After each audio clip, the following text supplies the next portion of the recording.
is not a boring session, I promise you, because it's going to be a scary one.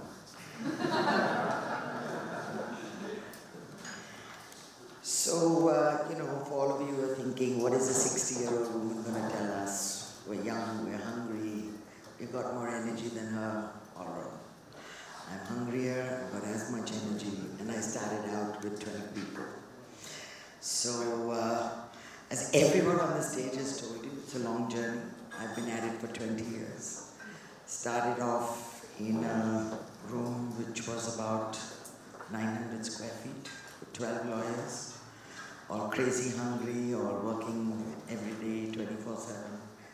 And today we're 400 lawyers. So it took 20 years, but we got there. But we faced a lot of the lessons that I'm going to tell you, you're going to face. So you're the promoter, your idea is going to change the world, you're going to become that billionaire, you're going to become the next unicorn. What the hell is corporate governance? And how is it going to help move my needle?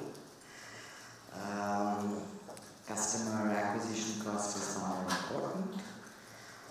Now these VCs are saying I have to burn less money. That's stress. Figure out what to do about it.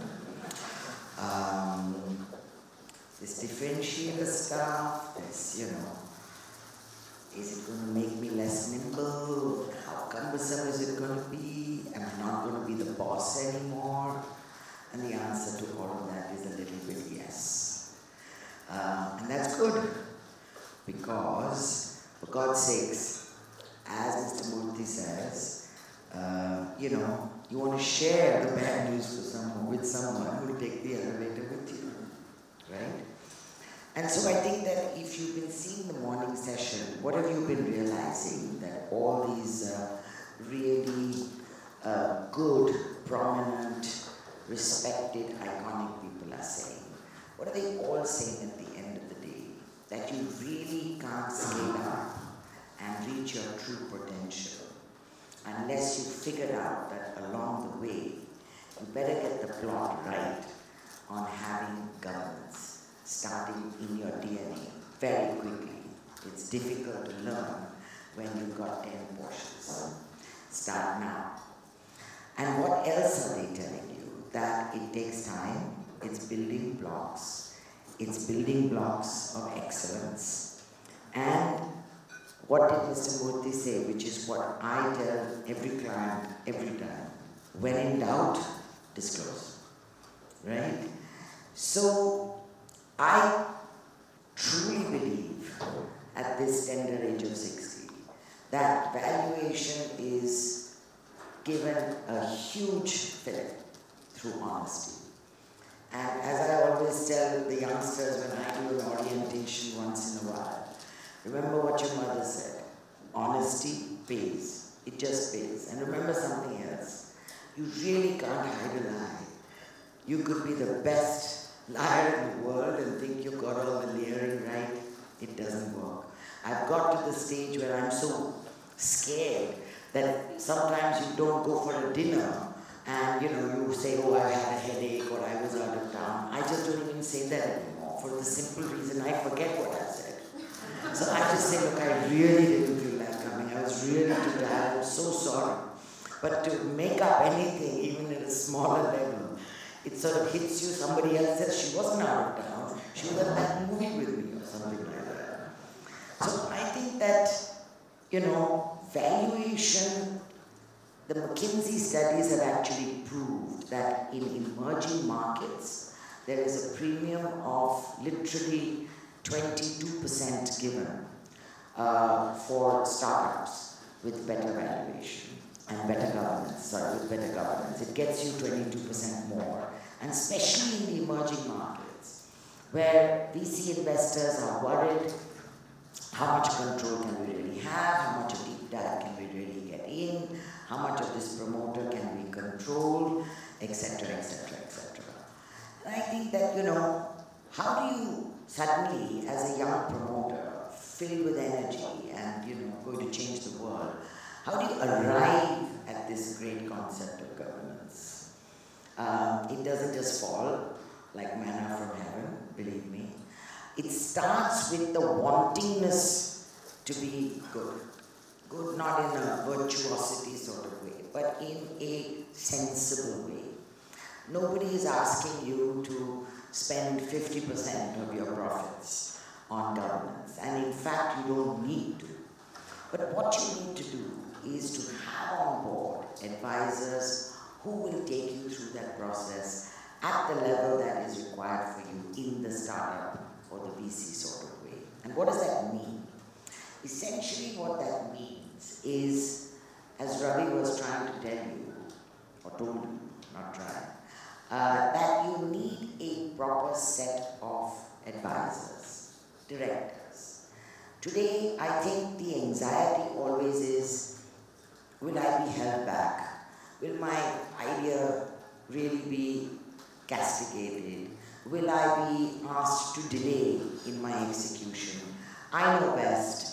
I am accountable for the money being given to me, so let me run it my way. And I think that there's something to be said for that, but the other part of it, which is doing it the right way, you just cannot ignore. So governance really becomes a strategic tool. Think of it that way. Don't think of it as a burden. Now, how many of you know how many meetings have to be held each year of your board of directors? Put your hand up. That's not all. And how many is it? You wait. You're older. Who's the younger one? Put your hand up. How many? Once a quarter. There you go. So all of you, most of you should be knowing this in your sleep, that you have to have a directors meeting once a quarter. Right? Now, if you don't, it's okay, you'll get there. But who's telling you that you have to have it? Who are you bringing on board, on side? Use your wiser directors.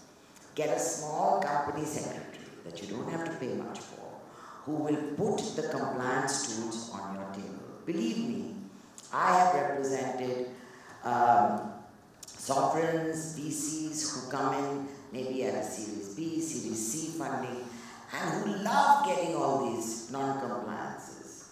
Not because they think that, oh, I'm going to walk away from the deal. They're going to price you down. They're just going to price you down for nothing.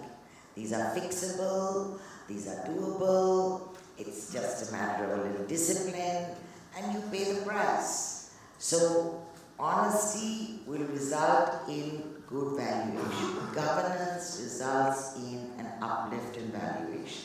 And I think it's really important for you to understand that it doesn't take much to get it done. What do you need as a startup? Okay? What do you need to comply with? You need to comply with all the Companies Act stuff. You need to make sure you're basically understanding the contracts you sign. You're making sure that your labor laws are met if you have more than a certain amount of people. You certainly want to protect your IP. And how do you even know what you're doing is IPable? Okay?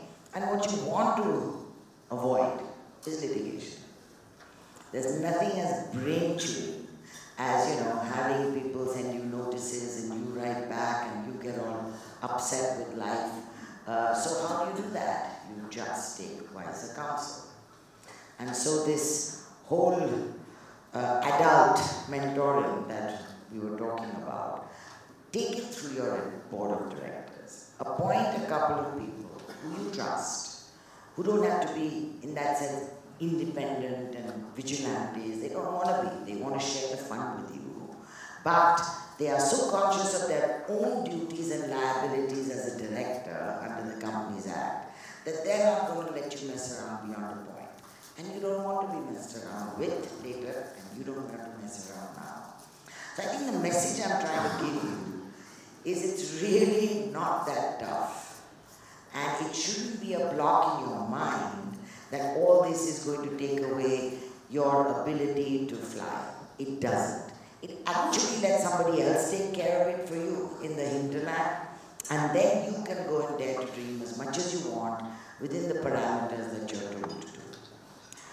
I remember, and the main thing is to recognize when you've screwed up Everyone makes mistakes, you know.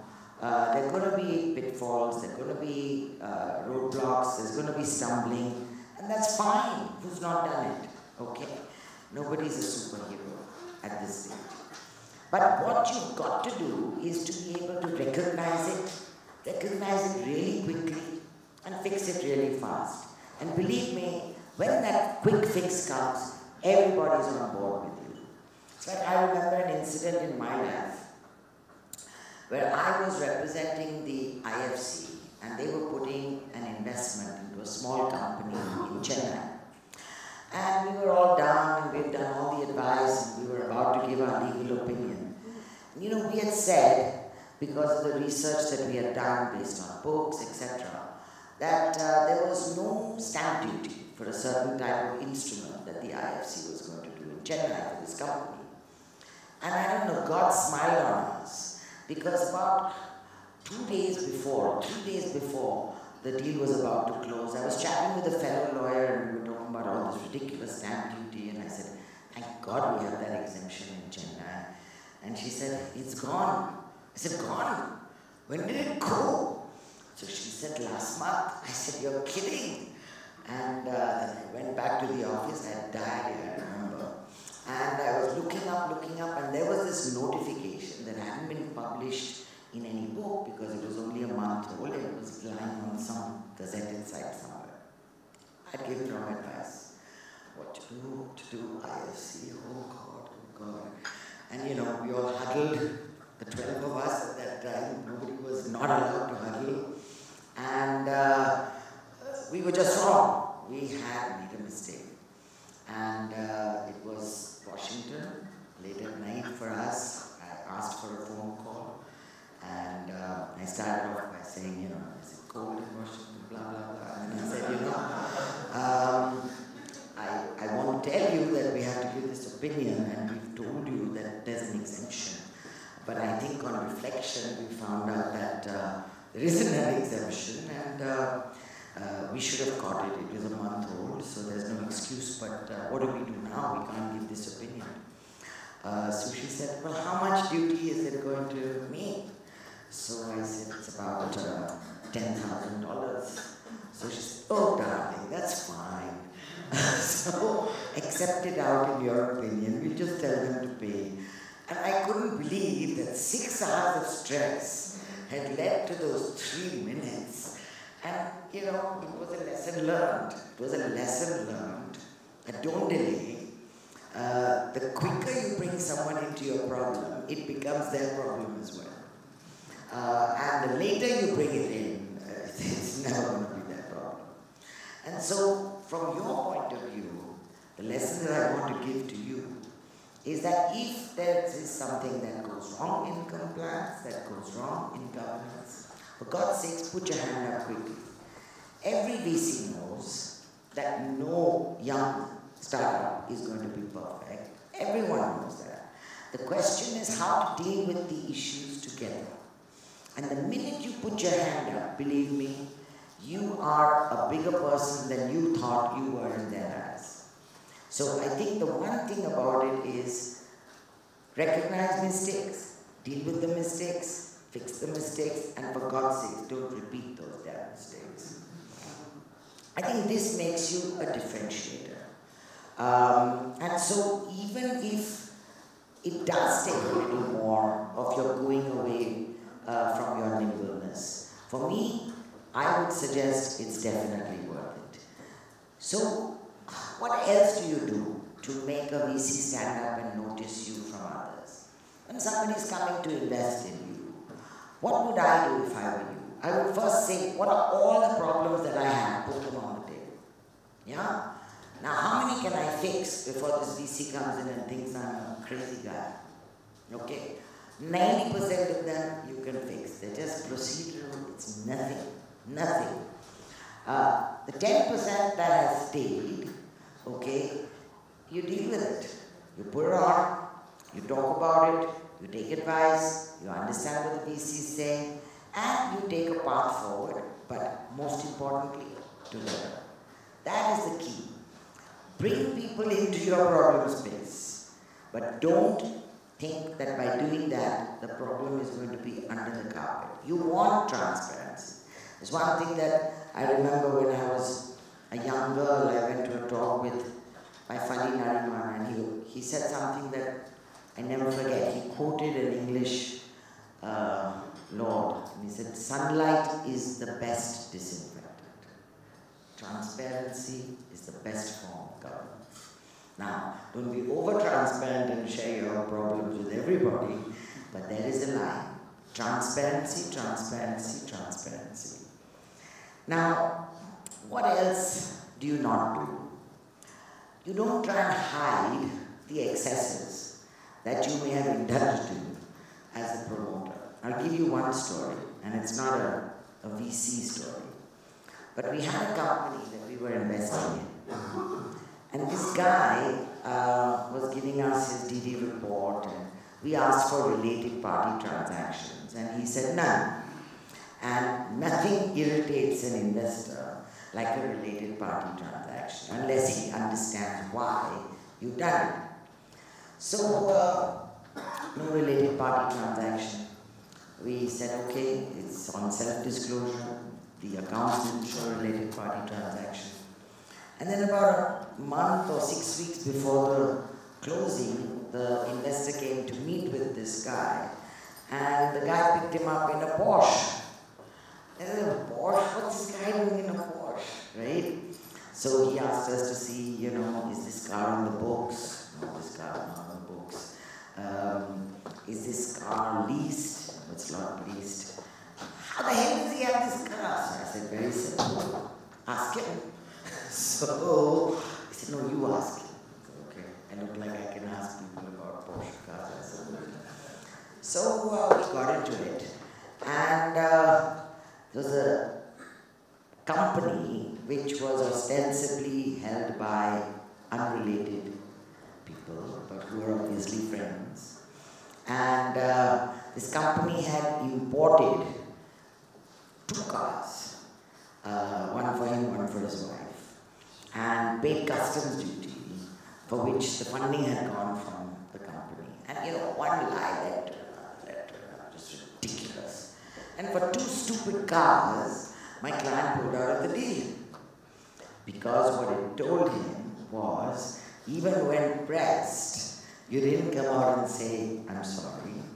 You continue to try and create a cobweb of rubbish. And at the end of the day, the truth comes out. So small, silly things, where your first instinct is to make an excuse for it. Rein it back. Just put it on the table. It's really not that simple. It's not that difficult at all. And the next thing is when you go wrong on compliance. What do you say? First thing you say is, I'm sorry. Okay? I'm sorry. That's the best thing you can say. Because then you start on your journey to get it right. There are so many obligations under the Companies Act. Obligations for you as promoters, certainly obligations for you as directors. The law has changed. Everything under the new Companies Act today is a kickback from the Satyam fiasco. So every statute, every provision in the statute thinks every promoter is a bad guy, is evil, is out to screw the world, and so the obligations have become truly onerous, excessively onerous. So, can you get away with that? No. What happens if you're, and the next thing is, what investors really like to see is if you invest a little money in a decent auditor, in a responsible company secretary, ask them to pay for it, it's fine. But get it done. Because that gives them the comfort that, you're not about to hide, you can't overly influence. And all these gateway keepers, these intermediaries, ultimately will get you to the form of a different form of thinking, compliant thinking, as I call it. You have, what is a fraud? Anything can be a fraud. It's ridiculous how silly little things can be classified as a fraud. What if the auditor says, I have to make a note to these accounts that there is a fraud? You think you're going to get your next round, or at least at the valuation you want? You won't. So make sure that you're hand in hand with responsible external intermediaries, even if they are small, because they will definitely help you. In this whole mix, I come back to the board of directors. It doesn't have to be majority who are not related to you. It just doesn't have to be numerical. It has to be qualitative. You have to bring on board people whose advice you will listen to, whose advice you will cherish, and basically who will be people who won't leave because they think they're wasting their time with a set of young grads. That doesn't work. If you want older people to spend time and invest hours, and what is the biggest enemy in anybody's life today? Time. Time is the enemy, right? So people are willing to give you that time. Learn from it, be guided by it. Push back when you say it just doesn't work. There will be sensible discussions and ultimately sensible solutions. What else? Allow yourself to be mentored properly on compliance. Give time, not excessive, but give time. There's so much IP that is lost to startups simply because you've put it into commercial space, you haven't protected it before, you haven't looked at external markets that you might want to have protected it in. Be mindful of IP in particular. I feel that that is something which is better recognized than yesterday, but still not recognized enough. Watch out for foreign direct investment laws. A lot of you are startups, many have e-commerce, clearly FDI restrictions on what sort of model you can bring in. You can't have B2C right now, so you need to structure your lives properly from the beginning. Do you start external or do you start internal? Do you go to the US and drop a subsidiary in, or do you have a parent here and you take a sub out? Income tax. Pay your taxes. There's only two things certain in life, right? Death and taxes. So, again, start a pattern of history which will take you through in a really logical, nuanced way. You don't have to overpay taxes. You don't have to underpay taxes. But you have to not have crazy deductions. You have to avoid scrutinies and wrong assessments. Today you give the tax officer a chance. He's going to be all over you. So why give him that chance? I'll tell you a funny story. About 5 years ago, my chartered accountant told me that my income tax officer wanted to meet me. And I had told my chartered accountant when I appointed him 15 years ago that if I ever had to pay any tax, he was fired because he should have paid it for me in advance. And if I ever had to pay any penalty, it was coming out of his fees. So poor guy wasn't risking his fees, so we never took any deductions. And that was fine by me. So my income tax officer wanted to see me. I went.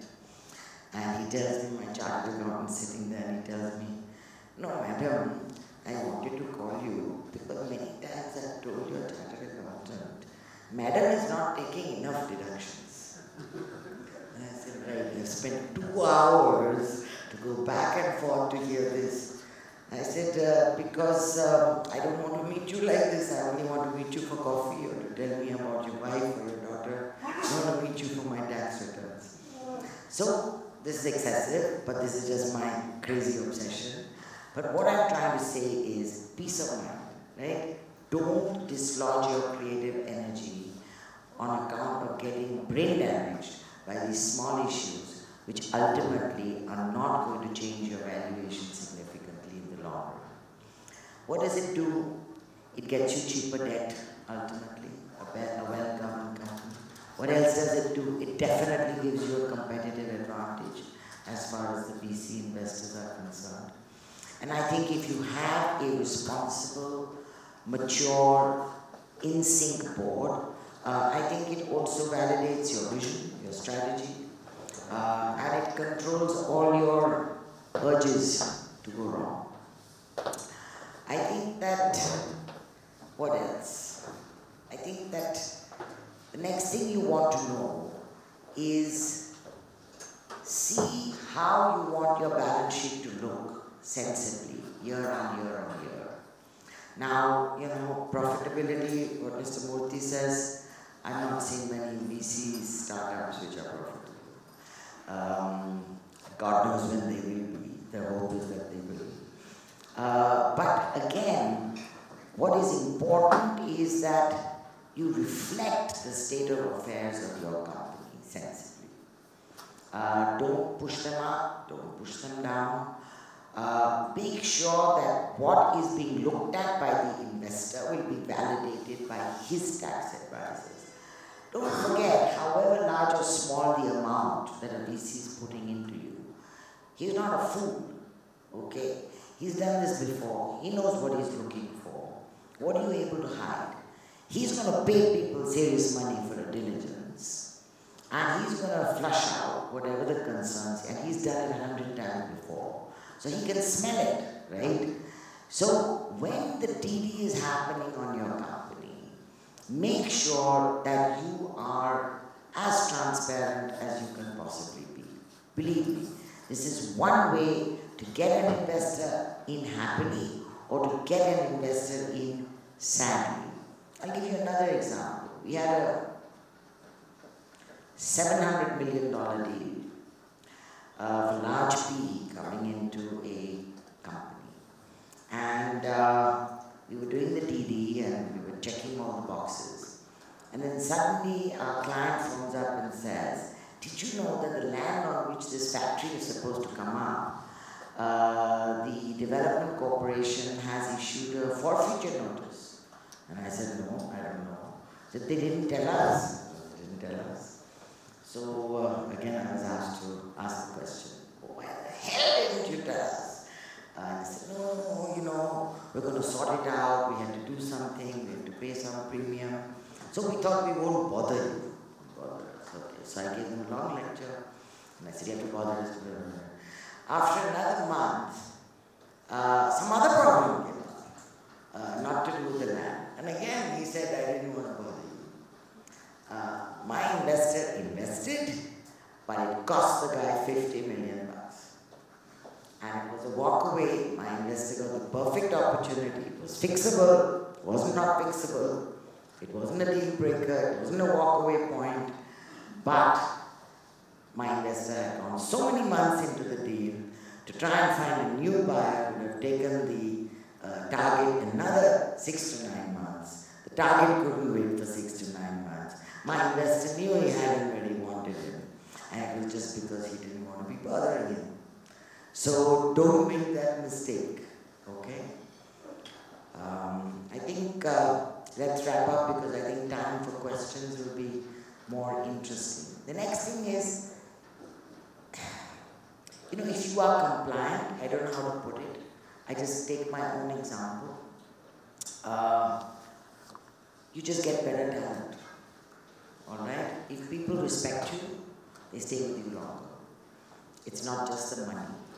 It's basically, as I always say, don't worry about the client. Worry about the letterhead.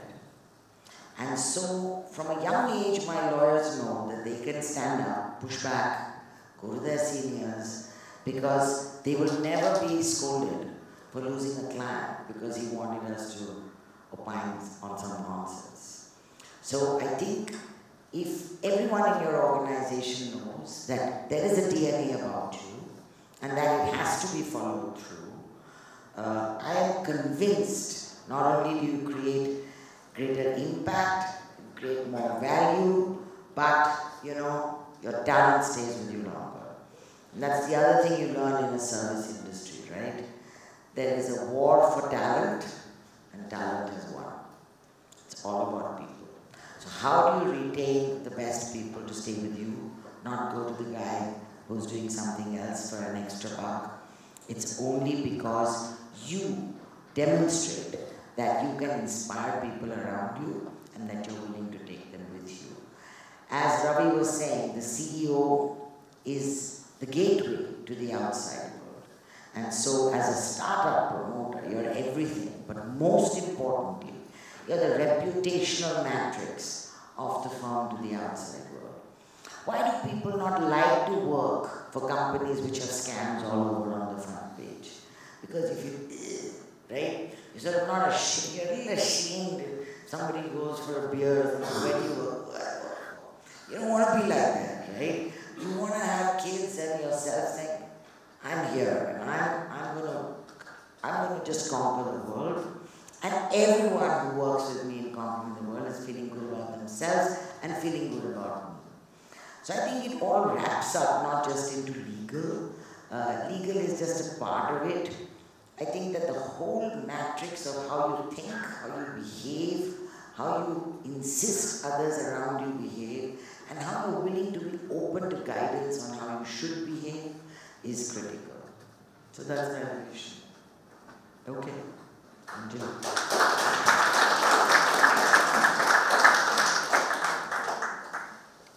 Questions? I just asked the floor for questions then? Okay.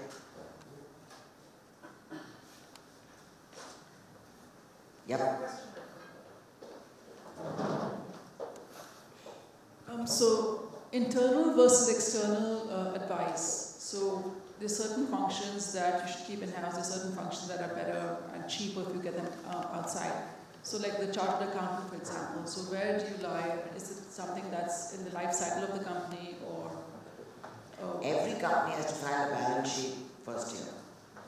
Okay. Compliance is fine, but whether you get the talent in-house or do you kind of outsource it to? No, an auditor has to be external. So you have to go out and get a small audit. There are many audit firms that only deal with startups, understand the way they work.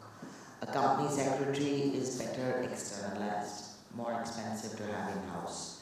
And again, you know, it's not as if you have some great set of complicated corporate compliances. So I would suggest that you just go for it straight away. The minute you form a company, somebody's formed a company for you. It's been an auditor or a company secretary. Just take that one step further. Next. I have a question. So why is it true that compliance in India is more formalistic and more difficult to do? And if yes, why is that so? I think the answer is yes. And I think it's so just because the law is a bit screwed up. As I said, it's post-Satya, so everything is suspicious, everything is to be double-checked, double-questioned, over-layered, over-reporting. It's just the way it is. So, as a consequence, do you think the cost of compliance in India is more? If people comply, it's more, yeah. That's the problem. So I think the cost of not complying is going to get you into a shit fit, you know. Because not to comply, nobody in the system is giving you the benefit of doubt. Okay, I forgot. Yeah, you forgot. No, really, this was a mistake. Yeah, tell me. Nobody's giving you a second chance. You have to go, you have to get compounded, you have to pay some stupid fees, it comes into your record. So it's a pain, these procedural compliances, but for God's sake, you have to live with it. You're in India. Can you speak a little bit more about IP laws in India? IP, yeah, sure. So, first thing you have to do is really trademark your logo, your design, etc., etc. It's really so inexpensive. I think it's 5,000 or 6,000 rupees per trademark or something. You should do that straight away because, you know, we're great copycats. You have a good design, I'm sure someone will copy you. So just protect it. The next thing is, of course, patents. So we have process patents and we have product patents.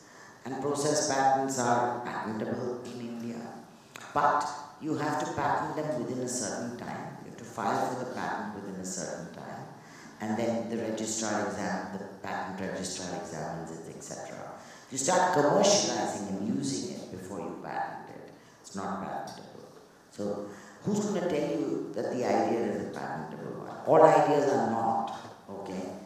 many people think they're geniuses, but they've not invented something yet. But you should be asking the question, is this patentable?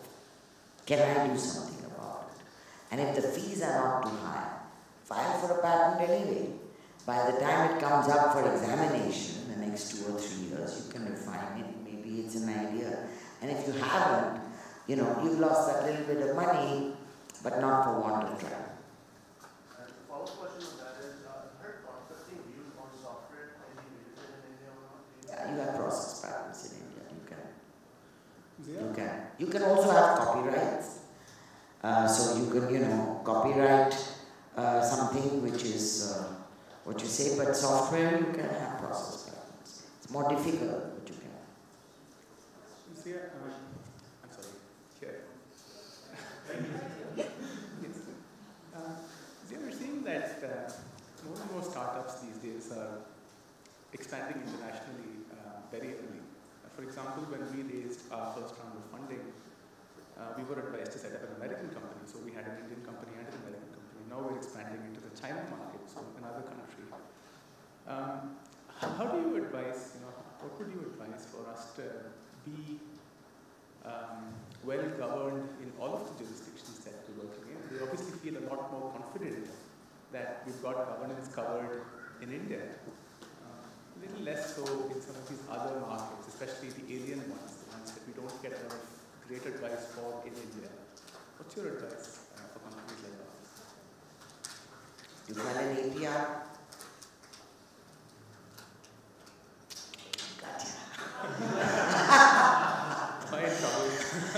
Okay.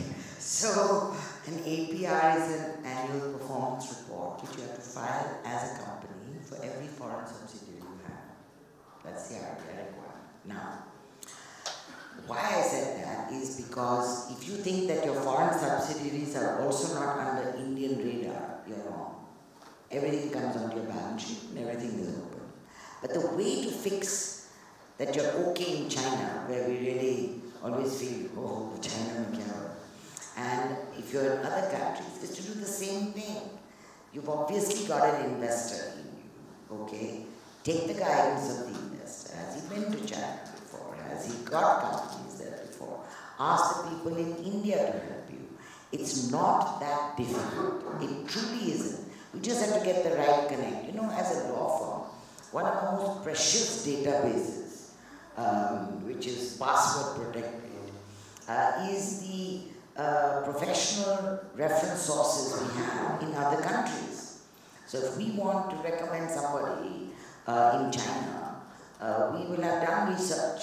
We will have made sure there's been no screw up. We would have externally checked from other Chinese clients or Indian clients, and then that person is a tick the box person, right?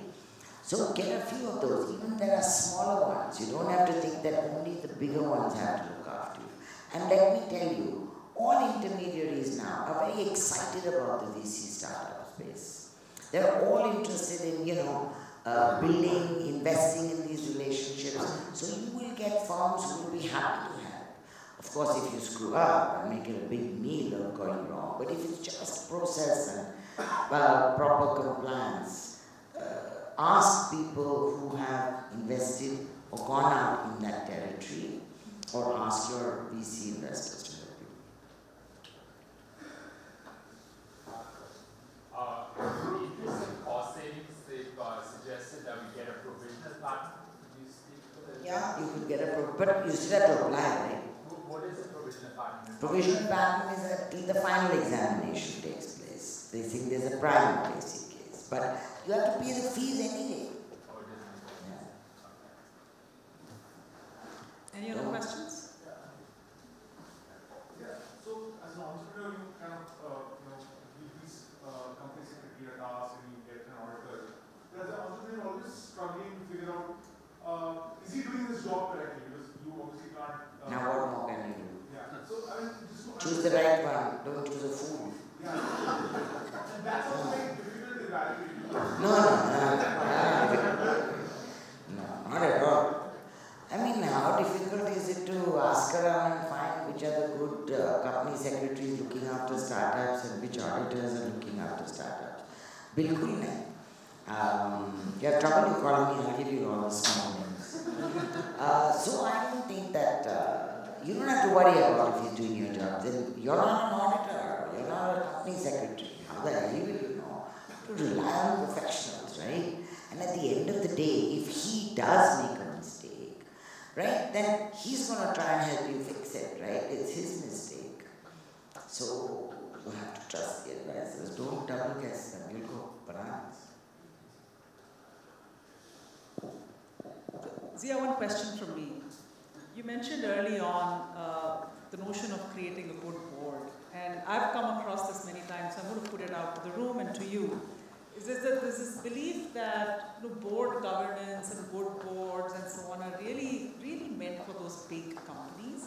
I'm a startup, I don't have to deal with all of that overhead. And as it is, my investors have board seats and they kind of pay me enough with the monthly call, etc. So why do I need other board members? And in my view, so here's a view and then question to Zia, is if you craft an interesting, helpful board beyond your investors, they can really be your co-passengers and helpers and advisors on this journey. So any tips from Zia, any observations? Let's ask the audience, how many of you have these sort of directors who can help you in your journey? Put your hands up. So it's not bad, isn't it? Where are the hands up? Talk to the ones without hands up. Over lunch. I think it's helpful. Where's the downside? There's no downside. Right? At the most, you can say, that's too much, and you calibrate it. The rest of the board has a discussion with you. At the best, you can get ideas from somebody who's got 20 years more experience, which you can use and morph to your ecosystem as you need to. So to my mind, I always take my example, I don't think I could have ever succeeded in my journey without my mentors. I had two mentors, one for 5 years in America and one for 10 years in India. And those mentors just loved me because I loved them. And I don't think that I could ever have been where I was today without them. So don't shortchange mentors. It's very important. And don't forget to do it when you're 60. Okay. Thank you.